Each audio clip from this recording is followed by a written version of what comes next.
Great news. The Find Your Food Voice book is ready for pre-order. You can get to it at julieduffydillon.com/book. Again, the Find Your Food Voice book, the book you need to help you reconnect to your own innate eating wisdom and help you break free from diet culture. I have written this book for you, and I'm so excited to bring it to you. Get to it at julieduffydillon.com/book. Welcome to episode 399 of the Find Your Food Voice podcast. Today, we're talking all about predicted wellness trends for 2025. Let's get to it.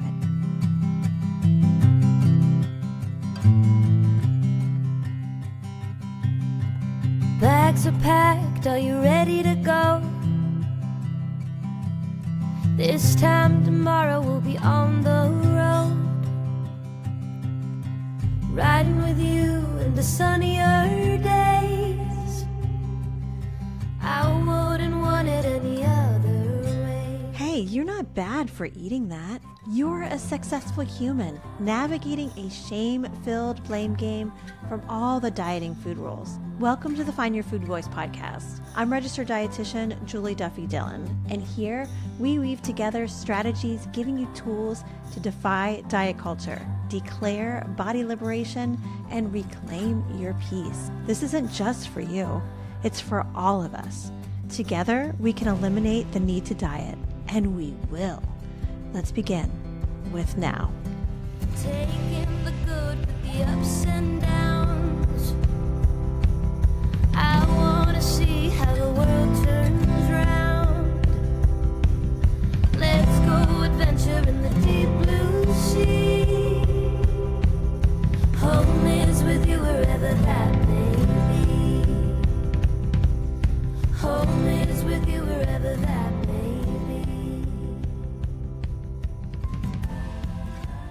Welcome to the Find Your Food Voice podcast. I am Julie Duffy Dillon, registered dietitian and your host. This is a diet culture IRL chat where I am going to be unpacking all of our predicted wellness trends for 2025 with Colleen Brebner and Rachel Popick. Colleen Brebner, of course, is our hype woman extraordinaire and helps me behind the scenes with things like the Voice Finder newsletter. And Rachel Popick is our anti-diet chef who helps run the PCOS Power community. We like to get together once a month to unpack where we are seeing diet culture IRL. And so this month we are sharing with you all of the trends that we have been noticing. We are noticing a shift in tone, new things to decode, as well as what is old is new again. And we are ready to unpack all of it because we want you to be prepared as you're navigating 2025 and ways to protect yourself from diet culture. So we are going to get to it after just a few housekeeping announcements. Like I mentioned at the top of the show, the Find Your Food Voice book is ready for pre-order. One of the best ways you can support me and the team is to pre-order this book. You can get to it at julieduffydillon.com/book. And another way to support us is to take the 2025 Find Your Food Voice survey. This is for those of you who listen to the podcast, who may be also reading the newsletter, the Voice Finder newsletter. You can get to the survey at julieduffydillon.com/survey. By doing the survey, you help us to decide content for the next year or two and, really just be able to develop the types of products and services and podcast episodes, newsletter topics that you need to help navigate your own personal diet culture experiences. So again, doing the survey is super helpful, and we do offer a DoorDash gift card to one lucky winner. So we want you to win. Someone has to win. It might as well be you, right? So go to julieduffydillon.com/survey, and we really appreciate the 1 to 2 minutes that it takes to take the survey. All right, enough about the housekeeping, and we're going to take a very quick ad break, and then we'll be ready to get started with our Diet Culture IRL 2025 wellness trends. Hey there, team. Welcome. Hey, Hey. Happy New Year. How's it going? Going okay. My kids got to go back to school today, so that's a win. Thank you. Oh, I feel like Yes. that's very late. Yeah, that's because there was a little like dusting of snow, so that shuts everything down in Yeah. North Carolina. To be fair, there was some sheets of ice. So Okay, that's a valid reason. I think there's maybe one like salt truck in the whole town, but luckily they're off to school in time for us to record this. I'm so excited to do this. Like we've never done like a wellness prediction episode before. It's gonna be so fun. Yeah, can't wait. And I don't know if you know this, but this is episode, what was it? 399. Like it was going to be 400. Oh. But next week's going to be 400. Sorry. That's okay. But we've done a lot of episodes, so I can't believe you haven't done this one yet. And happy early 400. Woo! Thank you for, hanging out with me. So we are talking wellness trends, like I said, and I haven't really looked at in our Google Doc like what you all are saying, but what I'm excited about is how we could possibly connect the dots on how all this shit is brewing, like how they're all connected. Yeah. But we have some interesting things. Yeah, and just wanted to start out by saying like new year, same us, here we are. And yeah, it feels like before we launch into talking about this, like feels like we're freezing in the east and it's like burning in the west here in the US. So if you are someone who's been affected by inclement weather or like just weather in general or some of these things going on, like we're here for you and we feel that. And like reach out to us, like let us know what's going on. If you want to chat about anything, like we are here for you and like support you wholeheartedly. But yeah, just thinking about, how moving into the remainder of this year and thinking about, what could possibly happen on the wellness horizon. Like very curious to hear your thoughts, Julie. Oh, yeah. Well, okay, let me tell you how I've come to appreciate this one. You all know that I'm not on Facebook or Instagram, that was hacked 3 years ago now. So I'm not there at all. And so I don't have a lot of social media, but one type of social media I have fallen in love with in 2024 is Reddit. I mean, good one. I feel like it's like how Twitter was when I first joined many, many moons ago. And what I noticed probably, I don't know, midsummer, early fall was WW was no longer. It was explicitly Weight Watchers again. Huh. Whoa. I didn't even know that. Yeah, I think it was this like soft launch of the relaunch. They just like backpedaled. They were like, no longer WW. Yeah, we're like not playing that game anymore, pretending we're not about weight loss. Fuck y'all, we're about weight loss. Yeah, like that's basically what it said to me. And I was like, wow, that's a powerful punch. I wonder if, did that happen at the same time? Because aren't they now like selling their version of GLP-1s? Yeah. I think that's part of it. Yeah, the same time. Yeah, it's now the weight loss industry because of GLP-1s. I think they're just like, we actually have this new tool that is gonna be the silver bullet, and so let's push this shit. So yuck. Being someone that's in marketing too, like for those of you who are listening and don't know that I'm in marketing, I like am just like, this is very interesting to me because there had to be a lot of conversations behind the scenes about how they were going to like rebrand but not relaunch, which is like also very interesting to me that they just like quietly went back to Weight Watchers. I don't know. I'm fascinated by this. Well, and I can I don't want to say appreciate because fuck them, but yes. we know that they were not doing very well in the age of the possibility of not dieting. We kept hearing that they weren't they weren't making as much money basically, and all of these like scandals of like, oh, they're pushing things that they know that don't work. And they probably looked back at the numbers and were like, oh, we made more money when we talked about Weight Watchers instead of WW. So why don't we go back? One last like Hail Mary in a sense. But what this taught me was that there was going to be a more of an explicit weight loss talk instead of this dance that we kind of had to decode. I think it's going to be less of that. It's going to be calories in, calories out, or whatever is Yep. the thing. Thing. And I do think it's going to be calories in, calories out, exercise calories. Like I think it's going to be like that because of like leaning on the GLP-1s. But it's like 1990s, early 2000s. This is when I was a new dietitian type of dieting. So I'm like, fuck, I'm ready for this. And I want to help you, listener, to be ready too. Yeah. But it's going to be less of a love yourself thin and more of like a sweaty gym coach blowing a whistle, like mean kind of weight loss pushing. You said that, and like the first image that popped into my mind was like Biggest Loser and like yes, Jillian Michaels. Like that's who I pictured immediately, and I was like, ugh. Exactly. I think it's that's exactly the time. Yeah. This is the year of history repeating itself, as we know. So don't love Pluto that. is doing the Pluto thing, right? Don't love that.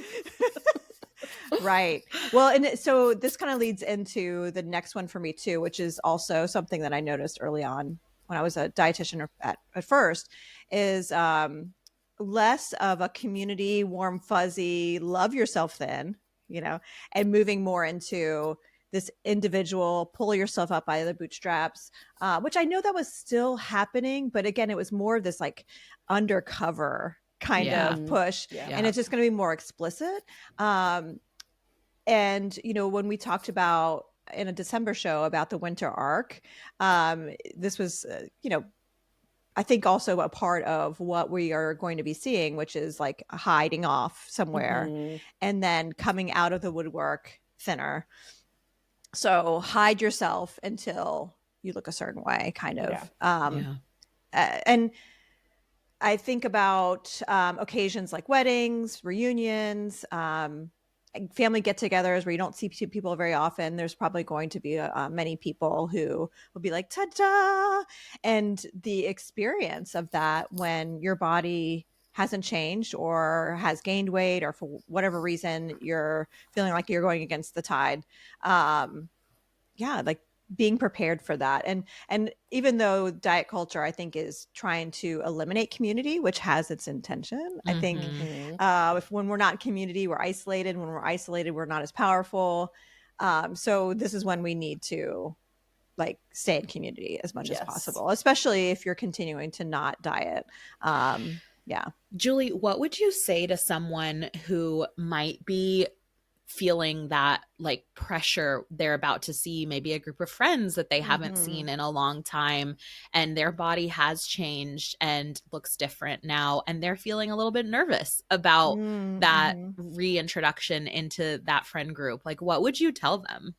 Oh, well, I'm thinking about a number of things, but also I'm not someone who experiences this type of oppression, marginalization. So I'm not going to be the best source for this. But one thing that two of you have taught me is how you all connect, how you send each other texts before like doctor's appointments or things like this. So that's my first instinct is what you've taught me. What else? Rachel, what do you think about that? So it's interesting because that to me in like moving myself away from diet culture, I think the thing that I struggle with the most still is that voice before I see a new group of people and like my body's changed. I think especially like last summer, we had our Peace Corps cohort reunion, and it's been 8+ years since I've seen most of those people. And at that point I was in a very different body and was very unhealthy in my, you know, eating disorder days. But I look so different now. And I do remember thinking like kind of having to pump myself up and remind myself that it's okay, that bodies change, that even if no one looks the same as they did 10 years ago, and maybe it's not weight, maybe it's wrinkles on their face or, you know, a hair loss or whatever, but no one looks the same as they did X many years ago. And that's okay. Bodies change, bodies age. And just kind of repeating that to myself on top of leaning on my support system that I know. I love that. Yeah. So good. Yeah. I feel like I don't really need to add anything. I think that hit like all the things that I would say as well. Like we're kind of in alignment there. Yeah. Find community, find community wherever you can, however you can. Julie, any other kind of wellness trend thoughts?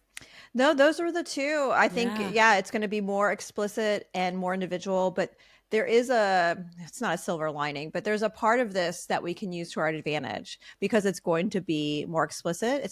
There's not going to be as much time spent wondering, is this diety or is this not? It's going to be very clear. And, people that I am friends with that experience more systems of oppression than I do often will tell me that they appreciate when they know. Yeah. So I'm like, let's use this to our advantage then. Yeah. Yeah. It's like knowing your enemy. But I am thinking about, what's on the horizon, and something that I feel like a lot of people are talking about in my circles, and New York Times just did a whole thing about ultra processed foods and processed foods, which I'm always like very intrigued about what the New York Times like writes about. And I'm like, wow, you did an entire series on ultra processed foods. And so my prediction is that it seems like everyone is kind of stigmatizing processed foods a little bit. And I'm wondering if people know what the definition of processed foods it really is, which is that any food that goes through sort of a process is a processed food. So, think about apples when they're picked from a tree, like think about, I don't know, a bunch of bananas, like getting the wrapped thing around the banana, like that is a process. So I think that really thinking about what people are saying and writing versus what is actually there, and knowing that they're not bad, right? Like we always talk about food as like not having any sort of moral value, and it's just a way to help like nourish yourself, and convenience is also like a part of this, right? My baby, we sometimes buy these pouches, right? That are like blended up, and like when we're on the go, that's the easiest thing for us to like grab and go. And I'm not going to feel bad about making sure my baby is fed. So that is best. Yes, exactly. Best. Yes. So I think that, just reminding ourselves as we head into a lot of these conversations about processed, ultra processed, whatever that means, like think about your, just your food intake in a day, whatever that looks like, and like remind yourself that like what's important is that you are fed. So the same goes for you. Fed is best. So anything else to add? I think it's really interesting that this conversation is happening at the same time as we're seeing a rise in, which are, to your point, they are processed foods, but like, bagged salads or, baby carrots or what have you. But the rise in recalls for like different listeria or what have you. And just kind of, it's a really interesting, if you look at, the atmosphere, and you're hearing like, okay, I can't eat ultra processed foods or processed foods, but also like I can't buy a bag of carrots because I don't know if that's going to make me sick, or this bagged salad. Like there are so many things that are quote unquote bad, and in the realm of food having listeria, like that is bad. Like that, that is obviously, you don't want foodborne illnesses, but it's just really interesting that it's happening. It's adding on to foods that are on like the no list, making it more complicated, making it less accessible. Which it reminds me so much of the information and what I learned from the book Fearing the Black Body. The more you can keep people from accessing certain ways of connecting to whiteness, the more that whiteness rises to the top. So it's not that big of a stretch. And the thing about the ultra processed and processed food article in the New York Times. Colleen, did you get a chance to read it? I don't have a subscription, so I haven't read it, but I liked some of the headlines. Only read a few of the articles, and then I was like, meh. Can I ask you a personal question about it? Yeah. We can edit this out if you're like, no. But when you read some of the little tidbits, did you connect with any feelings? Did you feel anything reading it? Oh my gosh. Yeah. What'd you feel? My first thought, like immediately, even though I've been on this journey forever, was like, oh, I do these things and therefore I am bad. Like that was my first, like a shame kind of connection. A first initial thought. And it takes a lot of energy to then process that thought and then move into the next, which is, well, hang on, pause, back up. We've done a lot of work, to like think a different way. The other thing I found curious were the choices of the images of people they used on these articles. Ooh, tell me. Because oftentimes they were probably considered super fats. And I think that's also pretty inappropriate, primarily because, as we know, all different types of body types eat different types of food.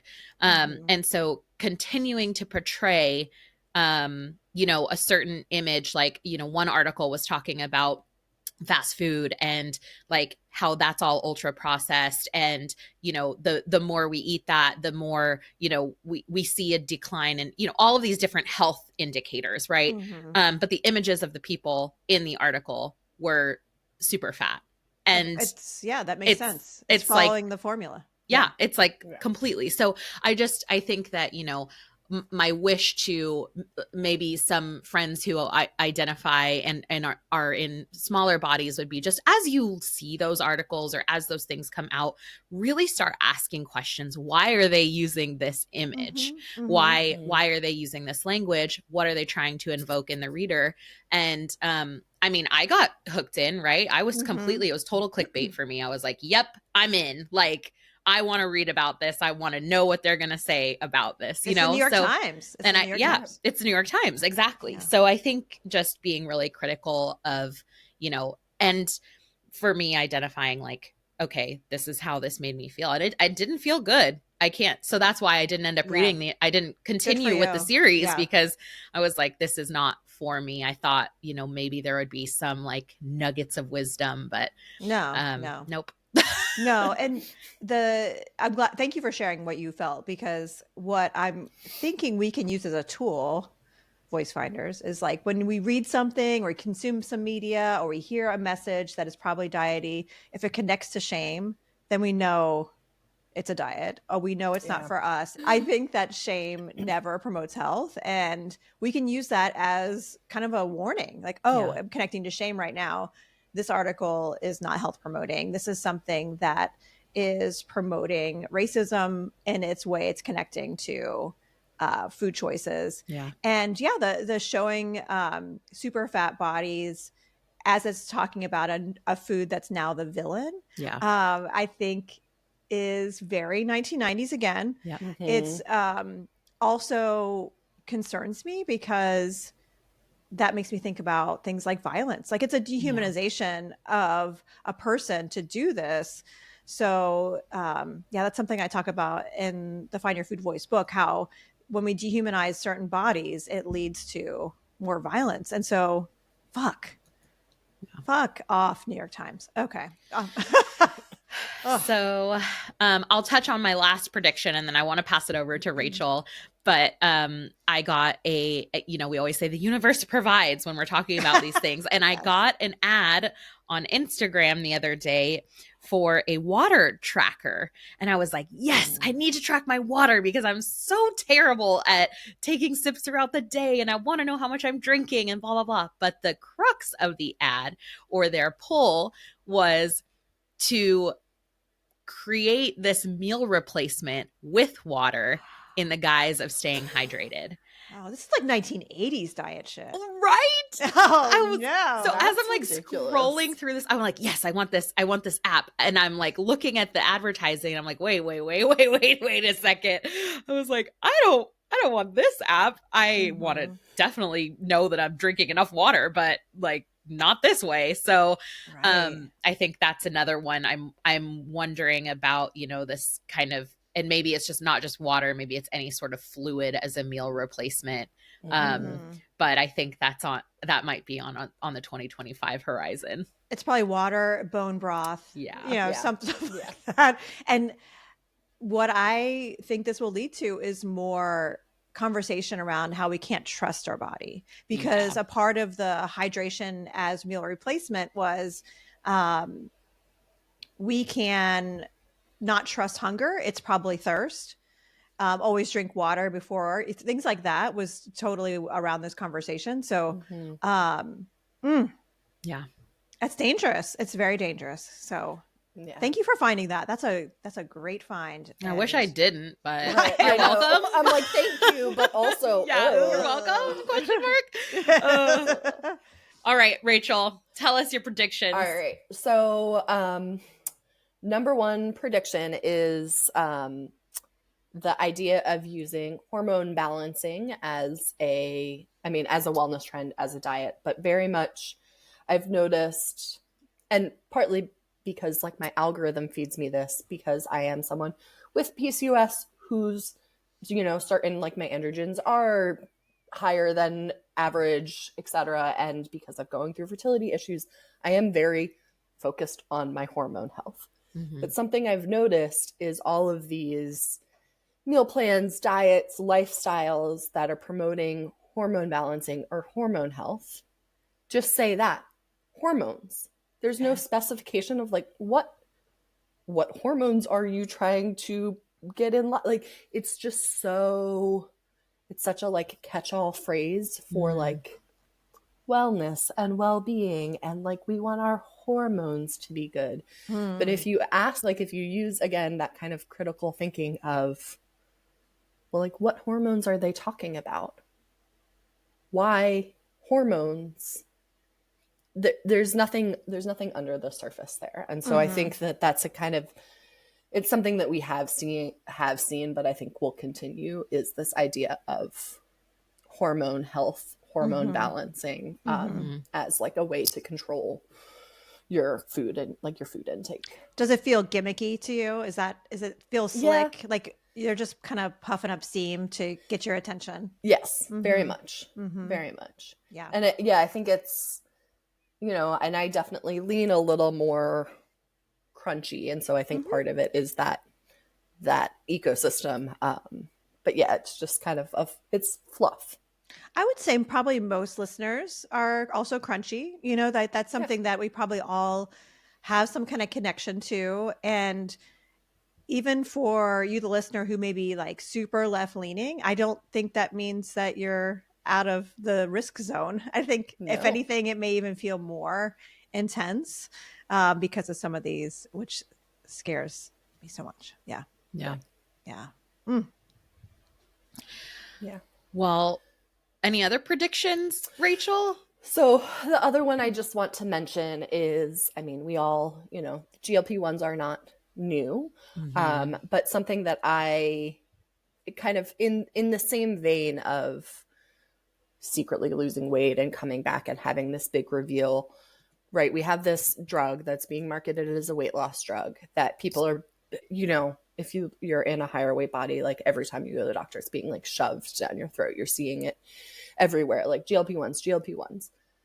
But I think it was the Golden Globes that happened recently, right? And there are all of these celebrities who are on GLP-1s who have like lost weight. And I remember seeing like all of the coverage after that red carpet was demonizing people for looking like they had lost weight on Ozempic. And it's just this very, this catch-22 that I think oftentimes higher weight people experience. Like, lose weight. You need to lose weight. You're not worthy or, can't be seen as healthy if you're in a higher weight body. But if you do it this way that we are telling you need to do it, we're going to tell you you're cheating. You're taking the easy way out. Like, it's just this hypocrisy that it's like total bullshit. Yeah. That like, I just think it's worthwhile to point out, because I think it's, whether you're on a GLP-1 or not, like I'm not that, that is an individual choice. Right. But it's not fair that then people are being demonized for this thing that they're being encouraged to do. Mm-hmm. Mm-hmm. Yeah, they're the world and all of its rules is dangling this carrot of access, but then yanks it away when people get close. Yeah. It's showing the true colors more often again. On the GLP-1 route, I have seen a commercial the last few days for a gummy version, and I'm like, seriously, what the fuck? It's a whole new frontier of like, are you sure you're getting what they're promising? Kind of like supplement industry. Yeah. How is this possible?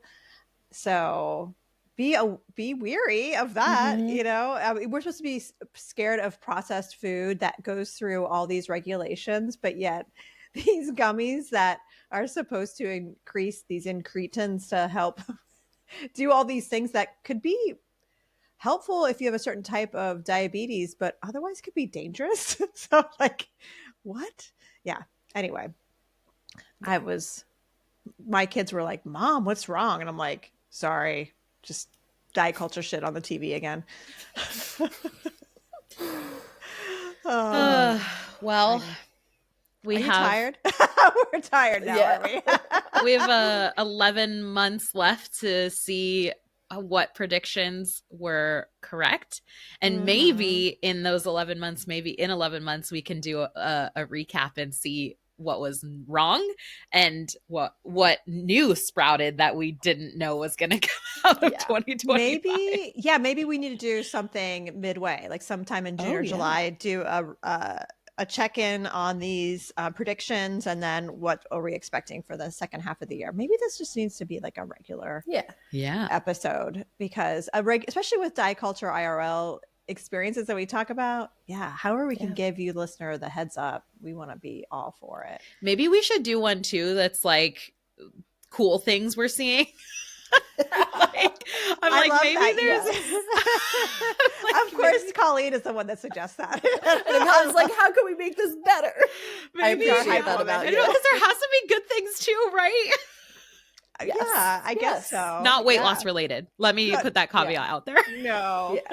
And maybe it's the community that still exists that maybe is not getting as much airtime as it did 5 years ago. Yeah. So lean into your community, folks. And I think we're wrapping up. Is that what I'm hearing? Yeah. Are we good?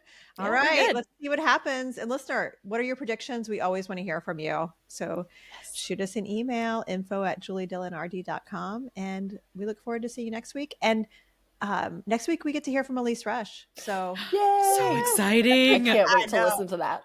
It was a fun interview. I'm excited for you all to listen to it. But thanks, team. I appreciate you. Bye. Bye. So there you have it. I hope you enjoyed my conversation with Colleen and Rachel. We always enjoy chatting. So we hope it helps you to build a better way to connect with food and your body away from the diet culture shitstorm. And be sure to check out next week's episode. I had a chance to interview Elise Resch, one of the co-creators and co-authors of Intuitive Eating. And it happens to be the 400th episode of the Find Your Food Voice podcast. Did you know that we started this podcast in January of 2016? This is a whole 9 years ago. This is amazing to me. I can't believe that we've been doing it this long. And I'm grateful whether you've been with me the whole time or you're new. This is a great party. And I am excited that the 400th episode is with Elise Resch. So be sure to check it out. And until then, take care.